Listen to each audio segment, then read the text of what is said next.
белгилүү тала командири Абдулазиз менен ынак байланышта болгон экенсиз. Көп нерселер унутулуп деле калды, сураган киши деле болгон жок. Жуман Аманганинин маалымат катчысы болуп дагы кызмат өтөпсүз. Жаш өткөн сайын кайра ошол кайрылып айткым беле келбей жүргөн. Молдошчулукту окуган ушундай жагыңыз бар экен. Камал Казы медресесинде мугалим болуп мүдүр болуп иштегенмин. Бул каякта Кокондобу? Кокондо. Балким вахаби агым боюнча кеткендирсиңер. Бида амалдарга каршы күрөшкөнбүз. Кайсы мазхабтасыз сиз азыр? Ханафи мазхабыда. Усама бен Ладен өткөргөн жыйындарга дагы атүгүл катышкан экенсиз. Биздин туугандардын ичинде деле яман көргөндөр болгон. Тахир Юлдашевдин, Жуман Аманганинин көзү тирүү болгондо мен алардан да барып алмакмын да. Эң бир демократик республика Өзбекстан болгон. Атайын кызматтар сен ошол жака өтө бер, бизге маалыматтарды берип тур деген сыяктуу. Мага записка жазып бериңер. Ошону ким сизге айтып атат? Токон Маматов айтып атабы? Акимди кандай жол менен куткарыш керек? Талап катуу. Эмнеге бушташат алар офицерлер? Ветеротон ар түрдүү нерселер түшөт. Олардын тартышкан нерсеси коньяк келет, арак келет, ошону талашышат. Абдулазиз биздин офицерлер, кыргыз офицерлер менен сүйлөшүп турганбы? Бакир уулунун айтканын өзүңүз уктуңуз.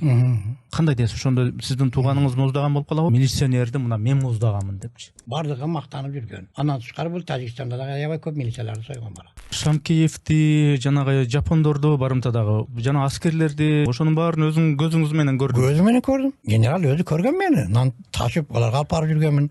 Японда деле көрүп жүрдү. Мана анча бересиңер деген акчанын баарын алыштыбы? Же жарымы? Жарымын алган да ошол.